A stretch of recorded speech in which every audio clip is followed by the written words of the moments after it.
Hey y'all, welcome to Insights for this week. This is Doctrine and Covenants 12 and 13, and 13 is only one verse, so it's not too bad. And you're thinking, oh my gosh, it's really short, but don't forget Joseph Smith history. We finished thinking that off too. This verse is 66 through 75, or 76, 75. I think it's 75 verses. Just write it down. Yeah, 66 through 75. Oh, that's right. So go read that too. And we're going to talk about that. The footnote for Oliver's account of that same thing, it branches off from, I think, verse 68 or something. So I read that. And it's not always easily found in the digital devices. My husband and I found as we were looking through our different devices that that particular footnote doesn't always appear. So if you can't find it, literally go pick up the book version and have a read, because it's really good. We're going to talk about that anyway. So, but first off, we're going to start in section 12. Section 12 is about Joseph Knight, given to him. Now, if you want to know about Joseph Knight, refer to your Come Follow Me manual. Actually, that's the page there. That's the one you want, but I'll show you next week's. There, it tells you some really good about Joseph Knight. So, really good. And there's lots of things you can read about him. The Joseph Knight Senior, there's stuff on the church website too. And if I remember, I'll link that in. But go read about him, because his family was great supporters of Joseph and Emma and the whole beginning part of the church. So, really good there. Okay, so we're going to start though, because this whole section's about Revelation to Joseph Knight Senior.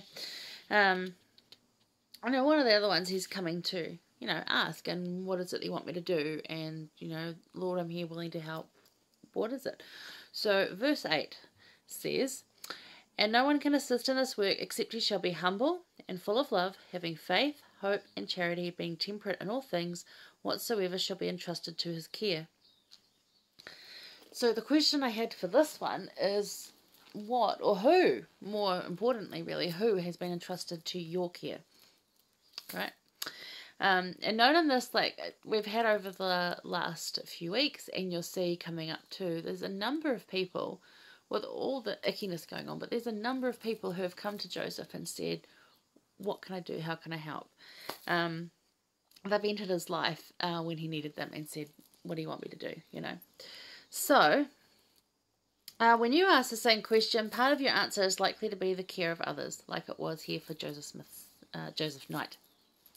Joseph Knight Senior was to care for others, but more specifically Joseph and Emma, which he did.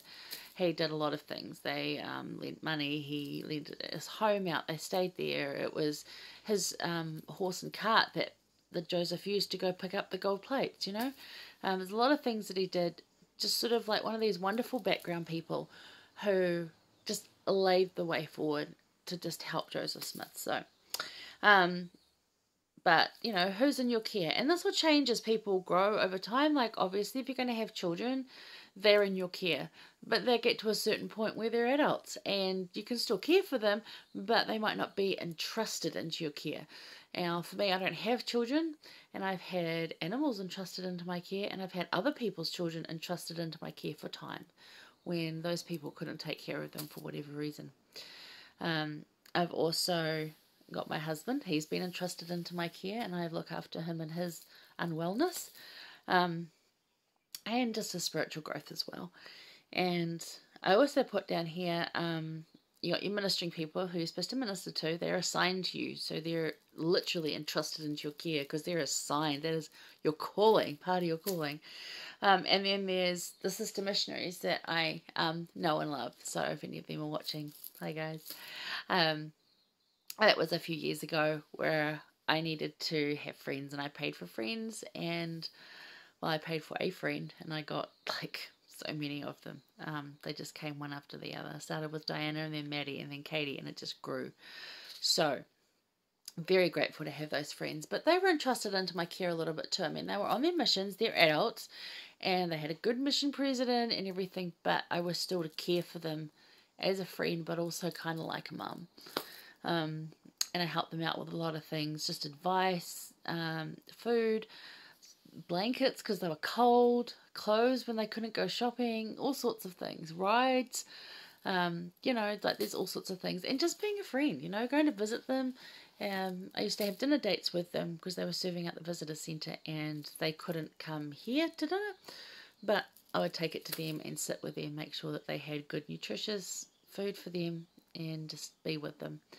And such a privilege and an honour. So who is entrusted to your care? Think about that. So look at that scripture and look at what it says too, that, you know, you can't do any of it unless you're those qualities. So humble, full of love, having faith, charity, being temperate. And whatsoever things trusted to your care, thing or who, being temperate is a big thing, like not losing your cool. All right. So anyway, think of that. The quote is from Elder M. Russell Ballard. He's president of the Quorum of the 12 at the moment. He said, balance your life with spiritual experiences that remind and prepare you for continued daily ministering to others. And that's really how we do it, to make those qualities that are in Doctrine and Covenants 12:8, to get that temperate and that full of love and that goodness and all those sort of things. It is to balance your life with spiritual experiences, because that'll give you that, as you said, remind and prepare you for continued daily ministering to others, because that's what you're doing when they're entrusted to your care. Alright, that's number 1. So we're going to go over to section 13, okay, the 1 verse 1, and read the whole chapter. 1 verse. Okay, see you there.